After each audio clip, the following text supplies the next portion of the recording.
I launched the engagement ring across the room, barely missing his head, and it clattered to the hardwood like a gunshot. My fiancée just stared at me, mouth open, eyes wide, clutching the box that was supposed to hold our future.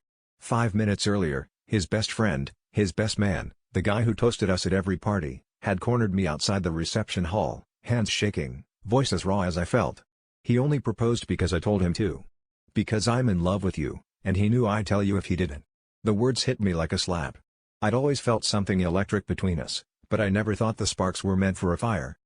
Everything rewound in my mind, the elaborate proposal, the way my fiancé had awkwardly recited his speech, the way his best friend watched from the shadows, jaw tight, eyes burning. All those late-night calls, the lingering looks, the accidental brushes of hands at parties. Suddenly, it made sense. The proposal wasn't about us. It was about keeping me out of reach, locking me behind a diamond and a promise I never asked for. I felt like a pawn in a game I didn't even know I was playing. The shouting started almost immediately. My fiancé swore it wasn't true, but his voice wavered, and he refused to look me in the eye. His best friend just stood there, tears streaming, saying it didn't matter anymore. The confession was out. I was supposed to choose, but choosing felt like stepping onto a minefield.